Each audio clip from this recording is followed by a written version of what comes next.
What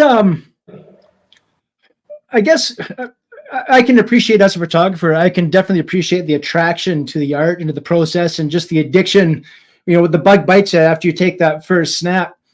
But what was it that drew you to photojournalism, and what drew you to, because we were talking about that war photography, combat photography, and you wanted to get into photojournalism. What was it that drew you to that? And I guess second to that, how would you view photography as a tool nowadays? I think I always saw myself as a type of a cowboy. In fact, they used to call me cowboy. There was a period in high school, hey, cowboy, what's going on? And I just wanted to be sort of like a Rambo, because I probably was a pussy, but I wanted to be a Rambo.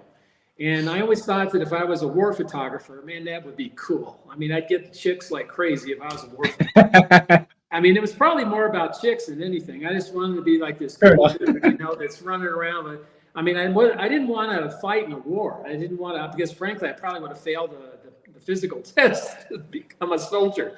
But I figured, I could take pictures. I could still wear like a combat uniform. And a lot of the photographers and photojournalists were wearing military outfits. And so we all sort of looked that way. In fact, Tim Page, who recently passed away, we were friends. There was a situation where they got overrun by Viet Cong, and they threw him an M16, and they said, man, watch the backside.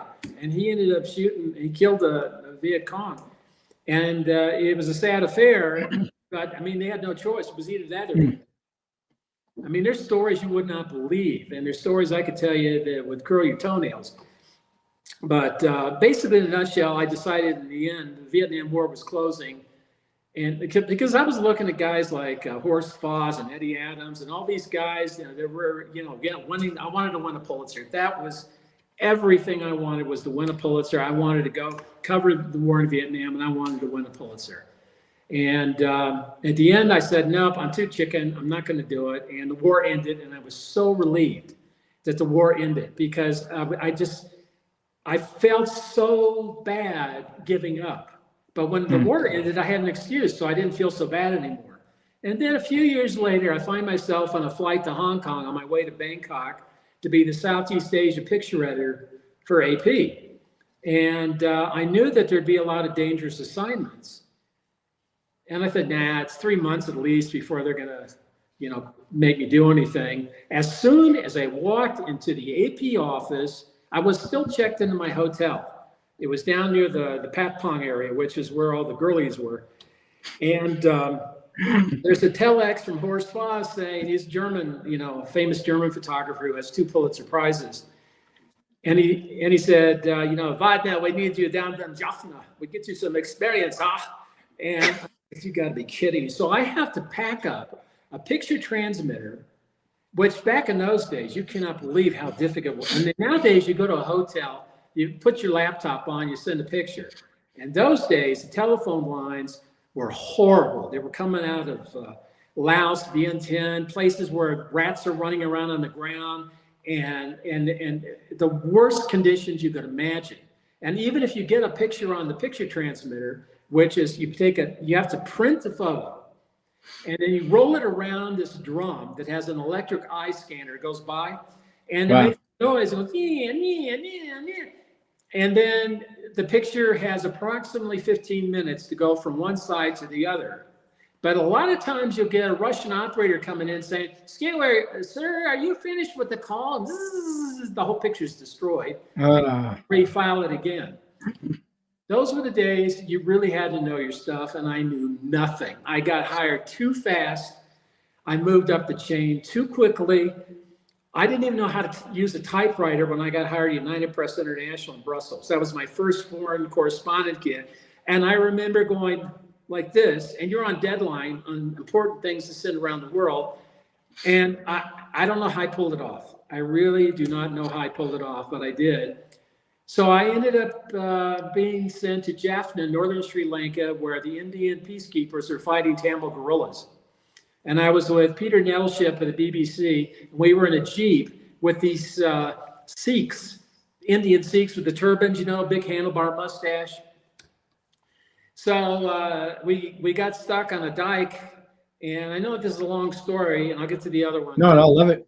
I'm just giving you the drill. You know, everybody has the first day on the job. This is my first day on the job. And so the Jeeps got stuck. So you got water here and just a small strip of dirt to get across the dike, you know, this water. And we start getting shot at from the jungle. And I'm thinking, I'm going to die. And I've never been shot at before. But, you know, I'm doing it because I took the job, you know, and I had to do what had to be done. So I remember this guy with the turban and everything. He starts going up to the Jeep and kicking it. He had a riding crop, you know, like riding crop under his arm. And he walks up to it and he says, bloody she monster, bloody she monster. And he starts kicking it. And then the engine starts up. So now we're running away and we get to the Fort Jaffna. It's like 16th century Fort Jaffna. Smoke's coming out of the top of a rocket that hit like a few minutes earlier. So I get there and I'm crouching down and he's walking up like this, you know, he's got no fear and I'm scared shitless the whole time, you know, and so I crawl immediately into a sandbag bunker and there's a soldier there and it was so crowded. And I'm going to give you a photo tip here. Get a 16 millimeter full frame fisheye because you could, this thing covered the entire inside full of AK-47s lined against the bags. Everything was in it. Crop the edges off a little bit so it looks more straight. And I bounced the flash off the top of whatever. And by the way, you can bounce a flash off anything, even black. It will flash light. And so I learned these things as I, you know, went through the years as a photographer. So I got a great shot. My first shot ended up in Time magazine. And wow. and I had a lot of rivals in college, high school. They were watching me. What's Widener doing?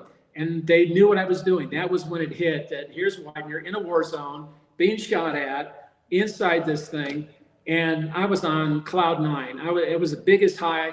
And when you get out alive, when you risk your life and think you're going to die and you get out, it's the biggest high.